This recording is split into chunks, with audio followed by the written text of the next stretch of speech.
एकदा मनात आलं, मरणानंतर खरंच काय होतं? आणि म्हणूनच मी मरून पाहिलं. अचानक सर्व काळोखात हरवल्यासारखं वाटलं. डोळे उघडले, तर मी एका उजळ प्रकाशासमोर उभी होते. स्वर्गाचा दरवाजा हळूच उघडला. सोन्यासारखी उजळ नोंदी, मी केलेले चांगले कर्म, दिलेली माया, दिलासा, प्रेम, सगळं सगळं चमकत होतं. अगदी लख्ख प्रकाशासारखं माझ्या समोर सगळं उजळ होतं. मला जे सारं दिसत होतं ते ते एक स्वर्ग होतं. त्यानंतर ईश्वर समोर उभे होते. डोळ्यात अपरंपार शांतता. ते म्हणाले, "चल बाळा, वर ये. तुझं पुण्य अतोनात आहे." मी क्षणभर थांबले. स्वर्ग, मोक्ष, ईश्वराजवळचा विराम, सगळं सुंदर, पण एक चेहरा मनात धावून आला. आणि तो होता त्याचा. मी ईश्वराला नम्रपणे म्हणाले, "मला इथे नाही राहायचं. तो माझ्याशिवाय जगूच शकत नाही. माझा श्वास थांबला तरी त्याचं जग थांबेल." ईश्वर एक क्षण शांत झाले आणि मग मंद हसत मला म्हणाले, "जग कोणासाठी थांबत नाही आणि कोण कुणासाठी मरतही नाही. हे तुला स्वतःच पाहावं लागेल आणि आज मी तुला ते दाखवणारही आहे." ईश्वराने हे आश्वासन मला दिले. मग मी ते पाहण्यासाठी बेचैन झाले. त्यानंतर त्यांनी मला पृथ्वीचा दरवाजा दाखवला. मी खाली पाहिलं. मला माझं सुंदर घर, माझी छायाचित्र, माझा 13व्याचा दिवा पेटलेला होता, हे मला दिसलं. आणि तो, ज्याच्यासाठी मी स्वर्ग नाकारला, ज्याच्यासाठी ईश्वरालाही नकार दिला, जो माझ्याशिवाय जगू शकत नाही, असं मला वाटलं होतं, मी त्याला डोळे भरून पाहिलं. आणि बघते तर काय, मला खूप आश्चर्यकारक गोष्टी दिसल्या. समोर तो दिसत होता आणि समोर अनेक आश्चर्य माझ्या उभी होती. तो तिथे उभा होता, एखाद्या दुसऱ्या स्त्रीच्या मिठीत, तिच्या खांद्यावर डोकं ठेवून हसत, हलकेच निशंक निर्धास्त. त्या क्षणी ईश्वराचे शब्द कानात घुमले, "बाळा, जग पुढे चालतच राहतं.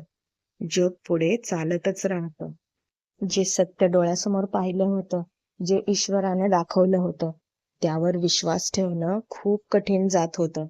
मी डोळे मिटले. ना राग, ना दुःख, फक्त एक सत्य. माणसं तुटतात, पण जग थांबत नाही. स्वर्ग जास्त खरा वाटू लागला आणि पृथ्वीवरचं प्रेम फक्त एक क्षणिक भावना. खरंच आपण जसं विचार करतो तसंच खरं घडतं का? जे आपल्याला वाटतं तसंच सारं असतं का? असे बरेचशा गोष्टी माझ्या मनात आल्या. कधी कधी आपण ज्या व्यक्तीसाठी जग सोडायला तयार असतो, त्या व्यक्तीला आपल्या गैरहजेरीची जाणही नसते. ही एक हृदयाला चटका लावणारी कथा आहे. 13व्या दिवशी, ज्यात प्रेम, त्याग, वेदना आणि सत्याचा सर्वात कठोर धडा दडलेला आहे, जो मी आपल्यासमोर मांडण्याचा प्रयत्न केला आहे.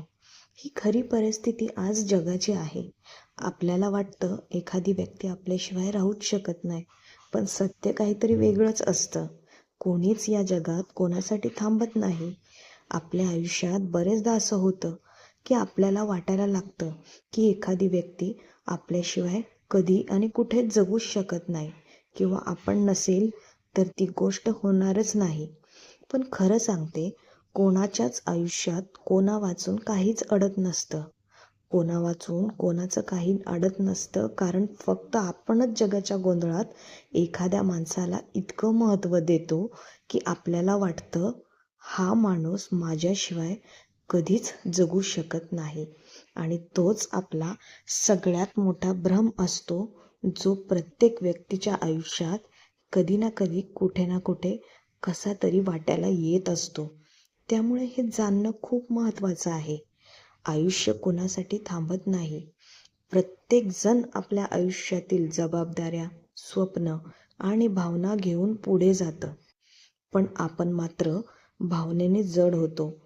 त्याच्या प्रत्येक कृतीला आपल्या महत्त्वाची कसोटी मानतो आणि त्याच्याशिवाय त्याचं जग कोसळेल अशी चुकीची समजूत आपण बाळगतो आणि ह्याच जाणीवेखाली आपण आयुष्यभर जगत असतो. हे आपल्या मनाचं भासमान चित्र असतं. आपलीच भीती, आपलीच आसक्ती, आपलीच अपेक्षा. जेव्हा वास्तव डोळ्यासमोर येतं तेव्हा कळतं की प्रत्येकजण स्वतःला सांभाळायला जगत असतो आणि त्यांना कुणाचीच कायमस्वरूपी गरज नसते. त्यामुळे मनाला हे समजवणं गरजेचं आहे की आपण कोणासाठी अपरिहार्य नाही, पण स्वतःसाठी मात्र आहोत हे समजणं गरजेचं आहे. म्हणून स्वतःला विसरून कोणासाठीही जगू नये. आपल्याला दिलेली किंमत आपण सर्वात आधी स्वतःला द्यावी आणि स्वतःपेक्षा कोणतीच गोष्ट जास्त महत्त्वाची नाही हे स्वतःला नेहमी सांगत राहा. कारण आयुष्य एकदाच असतं. म्हणूनच स्वतःवर प्रेम करायला शिका. स्वतःसाठीही थोडंसं जगायला शिका.